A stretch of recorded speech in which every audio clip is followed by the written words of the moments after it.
Welcome to Never Again is Now, a podcast about anti-Semitism. Today we're going to talk about combating anti-Semitism in Los Angeles public schools. I'm Evelyn Marcus, and in addition to being a psychologist, I am featured in the documentary about anti-Semitism, Never Again is Now. I am a Dutch Jew and a daughter of Holocaust survivors. In 2006, I emigrated to the United States because of the rising anti-Semitism in Europe. I am Phyllis Zembler Miller, the founder of the free nonfiction Holocaust theater project, Thin Edge of the Wedge, developed for students to educate about the Holocaust and to combat anti-Semitism. I grew up in a small town in the Midwest in a community of Jews whose parents and grandparents had fled the Tsar early at the beginning of the 20th century.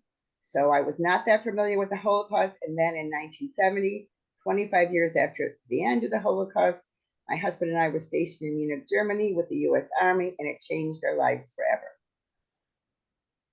Nicholas Melvoin is the Vice President of the Board of Education of the Los Angeles Unified School District, LAUSD, and he represents District 4.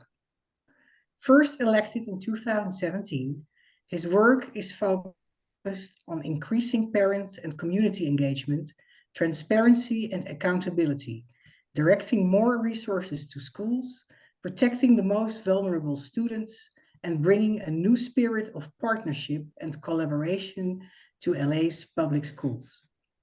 Prior to his election, he worked as a teacher, public interest attorney, nonprofit director, and an active board member of a number of community and political organizations.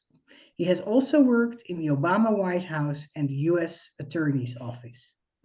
He's a graduate of Harvard College, NYU School of Law, and Loyola Marymount University School of Education. Nick, we're thrilled to have you on.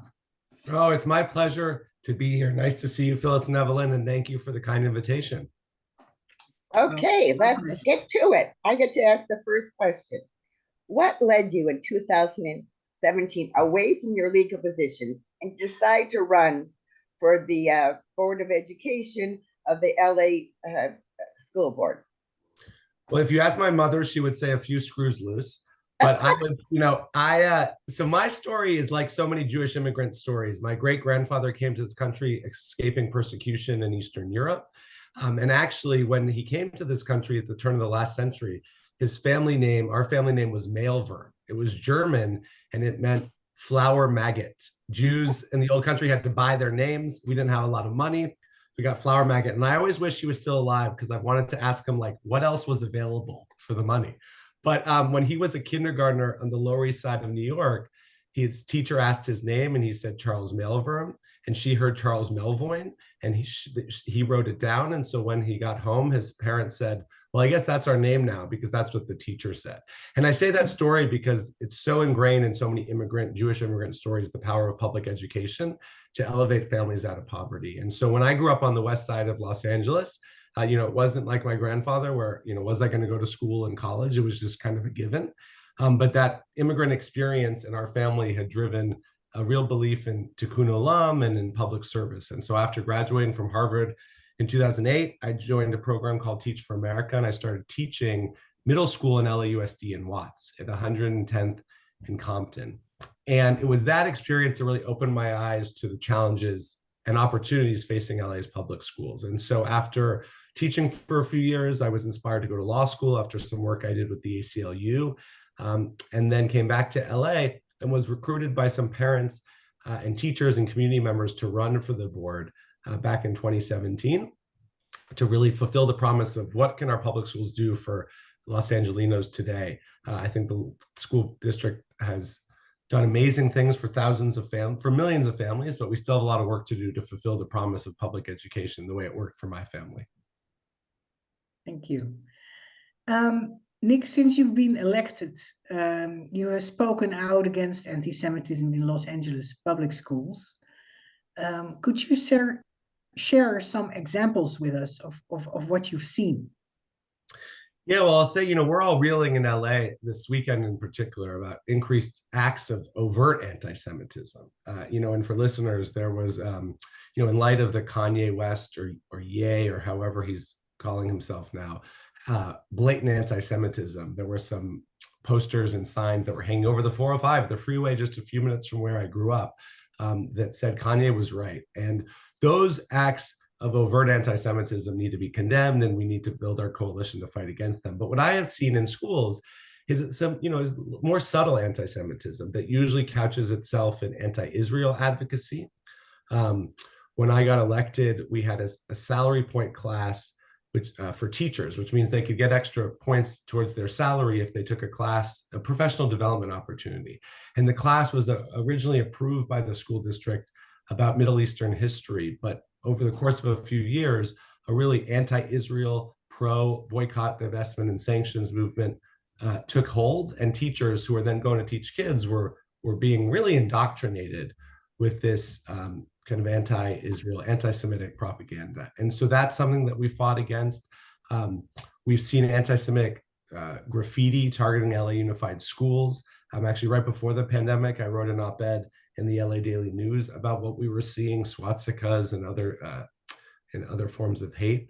We also have seen statewide the ethnic studies curriculum that I think stems from a real noble idea of inclusivity and teaching about cultures and histories that had too often been ignored, was then morphed into something that ignored Jewish history and anti-Semitism. And in the first draft, it actually did not list anti-Semitism as a form of prejudice, despite being the most reported hate crime year over year in California.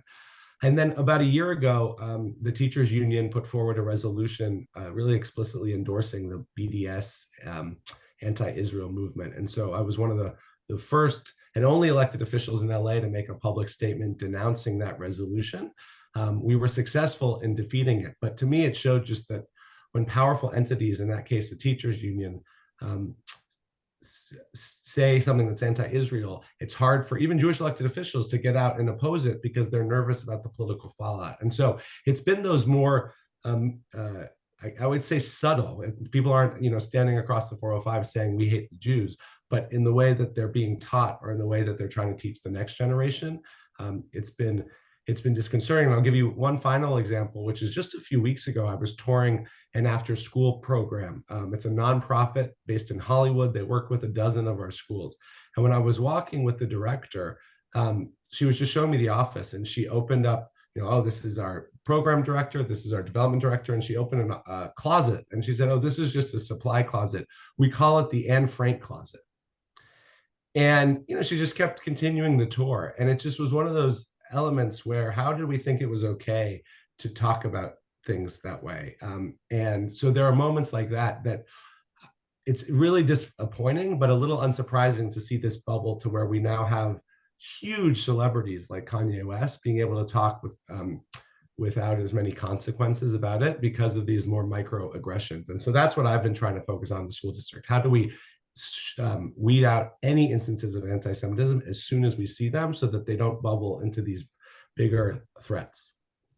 And what is it, Nick, that children learn about Israel and about boycotting Israel? What is the narrative there?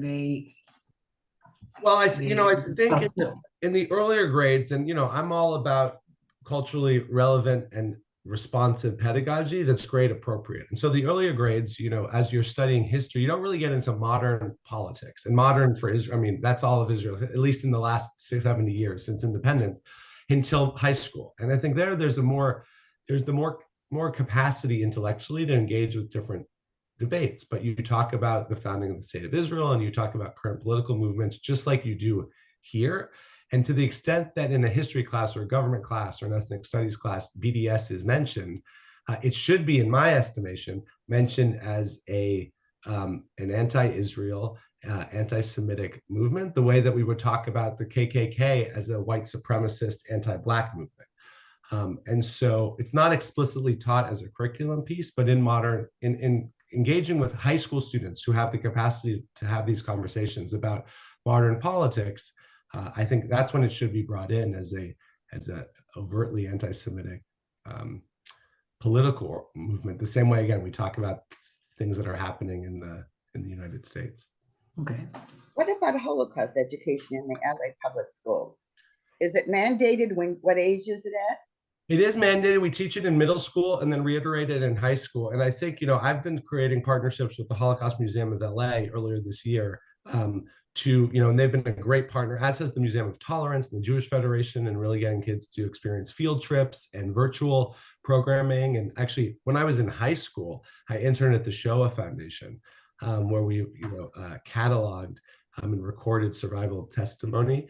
And so especially now with virtual education and some of the cool stuff that folks are doing to take some of those 2D recordings of Holocaust survivors and make them like holograms and 3D and interactive, we're trying to get students exposed earlier. So it's something that's addressed kind of statewide for the curriculum in middle school and revisited in high school. But when I see, I'm sure the same articles you do about the percentage of American adults who don't know that the Holocaust existed, it makes me think we have to really double down on the teaching and make sure that it's integrated into not just, okay, check, we talked about the Holocaust, but how do we see it when we're looking at other forms of genocide, anti-Semitism, coalition building? And so that's definitely an area that I'd like to explore more with the school district, is how we're teaching that, knowing that so many students seem to forget it. Can we go back? I want to know something. It was a teachable moment when the director said, this is the Anne Frank class, without putting you on the spot, either what you said or what you wish you would have said to her. Yeah, I so appreciate Phyllis, you asking it, because I will say I'm slightly embarrassed that I didn't say what I should have. I didn't say anything. I was being toured as like their VIP guest, and I kind of gave a weird look at my staff, and we kept walking. And part of that is because we don't want to ruffle feathers, or you don't want to put people on the spot. But I've been mulling that over a lot. And I wish that I had said, if not right there on the way out, because this was a woman who's going to be giving a lot of these tours, that, I know she probably meant nothing from it, but that was a jarring statement. And as someone who is Jewish, but even if I weren't, that was hurtful. And try to maybe contextualize it that, she was a Latina woman. And if I had said something like, this is the housekeeping closet, this is the immigrant closet, this is like, how would that make you feel? I mean, I think that that's one of the areas where we build common causes, talk about as we work with kids, like, how would you feel? And what is the parallel or corollary situation where you would feel really offended? So I wish I had said something in a way that got her to stop saying it, because if she was saying that to me so casually, I know that that's probably what they call it colloquially. And so it was a teachable moment, like you said, and I missed the window there. And so I hope in the future to be better. We all frequently miss the window. That's exactly, I didn't want to put you on the spot. Yeah. And I'm wondering, Evelyn is the psychologist, but I want to say kind of this to Evelyn too. It's one thing that he said, could he have said is, I understand that you may call it that, but as someone you don't have to say Jewish, even someone very invested in what happened in the Holocaust, perhaps you don't realize it, but that statement trivializes the Holocaust. And perhaps you could call it something else. Yep. Evelyn, as a psychologist, would that be okay? Yeah, I think so. I think so. And I think those are the moments, and I was a middle school teacher, and I will say, actually, I mean, apropos of this conversation, the first time I really felt, I was lucky to grow up in little bubbles. And I think those bubbles are being burst now with social media and like just the overt anti-Semitism. But it wasn't until I was teaching middle school, when I had immigrant students who were very Catholic, who had never met a Jew, never seen a Jew, that I first experienced, not malicious anti-Semitism in the sense that these were 12-year-olds, but in this, oh, you're a Jew, oh, Jew. I mean, it wasn't as much as feeling for horns, but it was real lack of understanding. And so there were, actual teachable moments because I was their teacher, but a lot of what I would encourage my students to say is what I wish I had said in that instance, which is, you might not understand how this makes me feel, and that's what I hope that we inculcate in students as well. So that's what we're trying to do on this show, help all of us, including us, to know how to say that in a very non-threatening way that helps people understand. So how prevalent is anti-Semitism in LA public schools? Well, I don't want to downplay or minimize the seriousness of the examples, but I also don't want to cast a pall over the whole district. Overall, I'd say that schools are safe, welcoming, and inclusive spaces where teachers, historically, many of whom are Jewish, um, are bringing their lived experience into the classroom. So I think that these examples are ones that we've been calling out and we've been trying to root out. I think the one that got the biggest press was this teachers union BDS example, because I think for many families, they just felt, wait, my teachers, this is their advocacy organization. And this wasn't all teachers and this was a fringe, but it was brought to the fore. And that led to the board. My colleague and I co-sponsored a resolution affirming the experience of our Jewish students and educators, that was passed unanimously, and it gave us an opportunity to talk about these little instances. That resolution was entitled Affirming the Value of Jewish Students, Staff, and Families.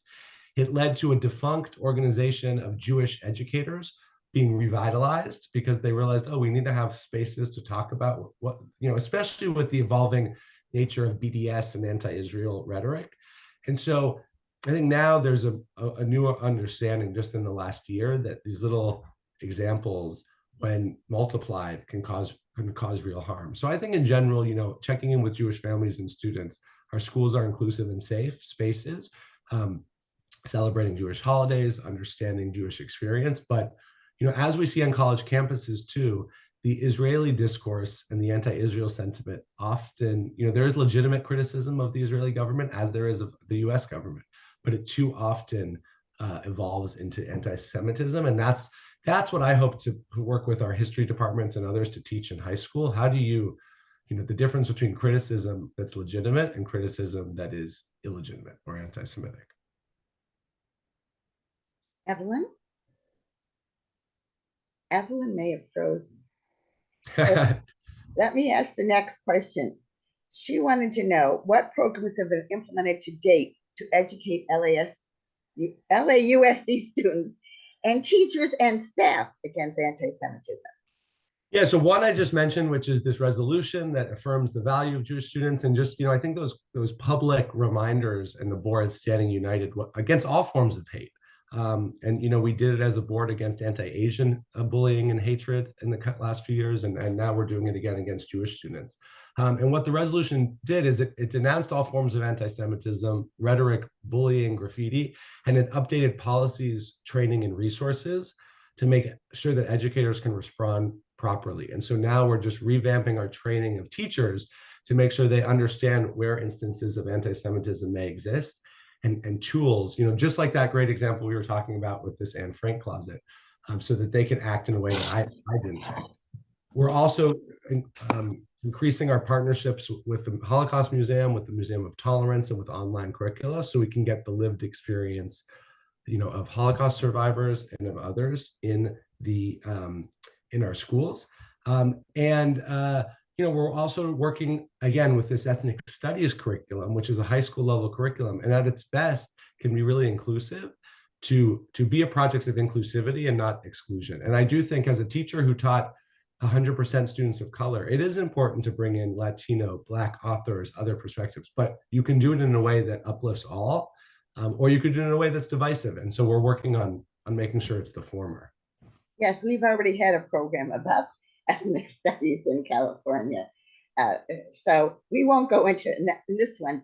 And Evelyn is coming back, but actually the next question is mine anyway, which is, in an ideal world, what programs would you like to see implemented to educate students against anti-Semitism? Well, so wave the magic wand. Yeah, to me, most hatred stems from fear, and most fear comes from lack of understanding. And so I'd want us to be more explicit about teaching early on about these partnerships for students to understand the lived experience of survivors, and soon as we lose that generation of their kids. And I think teaching more about acceptance and kindness can have a real ameliorative effect, and disseminating those lessons beyond the classroom. So I'd like to see more lived experiences like trips to the Holocaust Museum. Phyllis, your student theater project, I think, is so wonderful. And as we, engage students, not just through textbooks, but through field trips and the arts, and I think as the Holocaust becomes further removed from people's memories, just over the passage of time, how do we have creative curricula to teach students about it. And I really do think that that is through theater, through field trips, and through kind of the explicit teaching of the Holocaust. And again, connecting it to the larger fight for justice, fight against hatred, other genocides. I mean, this is one where I grew, when I grew up around the kitchen table reading about, the events in Darfur or Rwanda, it was always, well, never again means there too. It doesn't just mean the Jews. And so that common cause and coalition building is a real part of my Judaism.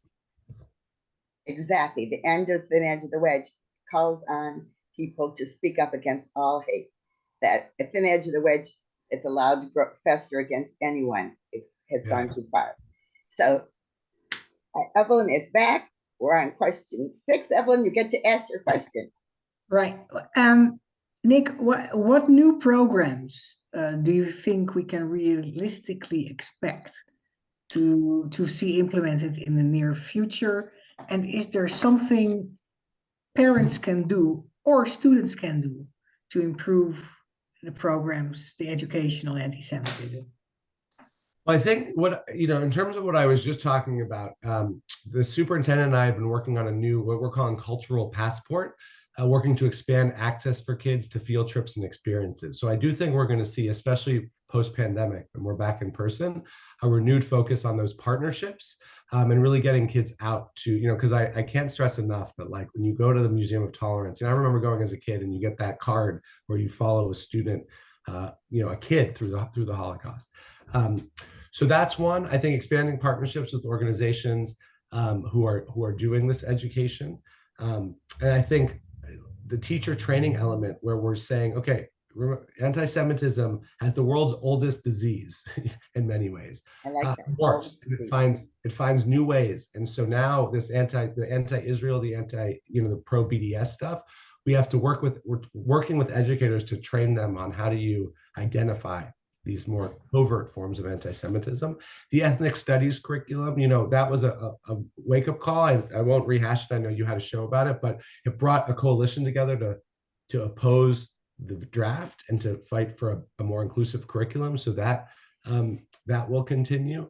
And I think we need to get more educators to speak out against incidents of anti-Semitism. And that was one of the silver linings with this teachers union resolution that did fail, was that it brought educators out of the woodwork to say, wait, we actually need to stand together just the way we would against racism or anti-Asian hate.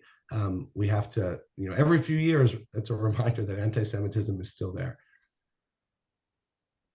And so to counter BDS, you said you want to educate teachers? I think a lot of it starts with the teacher education, because what we've seen in the last decade too is that on college campuses, this kind of anti-Israel, pro-BDS, mentality has been really prevalent. And those teachers or those students in college are now teachers, right? They're now kind of the 25 to 35-year-olds. And so to me, there's like kind of a re-education to some extent around, you might have been on, Berkeley's campus and listened to a lot of this, but when we're teaching, we got to be more exacting, because you're not a protester, you're not an advocate, you are a teacher, where you have to teach the neutral facts. And so I think that training, and that's where we saw with this salary point class, where right early on in my tenure, we pulled it because it was teaching, blatant propaganda.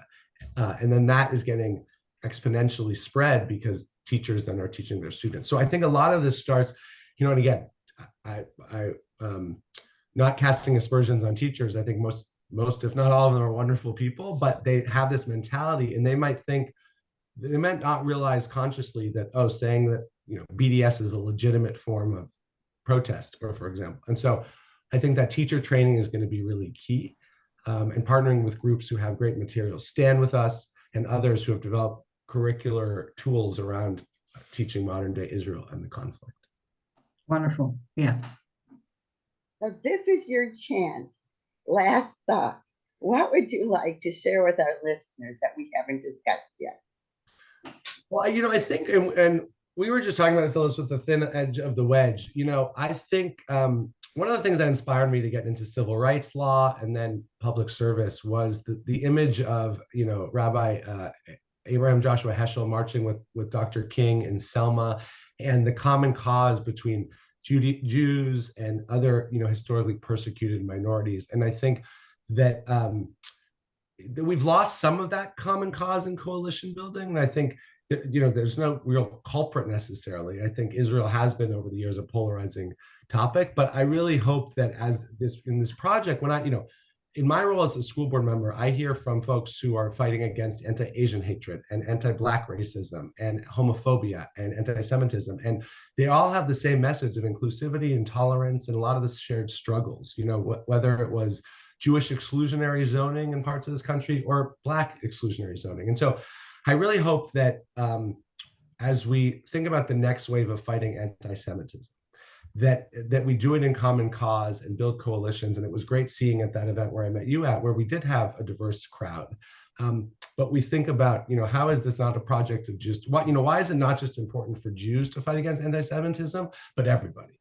And why is it not just important for members of the LGBTQ plus community to fight against homophobia, but all of us? And that is what I hope that we can really inculcate in the next generation through schools. And one of the things that really inspires me in my job is I'm at schools every week. And when I see the signs for the, Gay Straight Alliance or the, Black Jewish Alliance or the Student Human Rights Club, you just see a generation who is in this melting pot that are our public schools. And I think they're going to come out ready to understand the warning signs, but then build coalitions to fight against all forms of intolerance. And so that's one of the things I love about my job, but it's one thing we got to be more explicit about is coalition building against hate and intolerance. Thank you so much, Nick. That was really an inspiring conclusion and interview. And I thank our listeners for tuning in. Anyone who has not yet seen Evelyn's documentary, Never Again Is Now, should see it. It's on Amazon and YouTube. And my play, you can read more at thinedgeofthewedge.com. And as we end every session, we say, without putting yourself in physical harm, please speak up against anti-Semitism and all hate. Thank you all so much.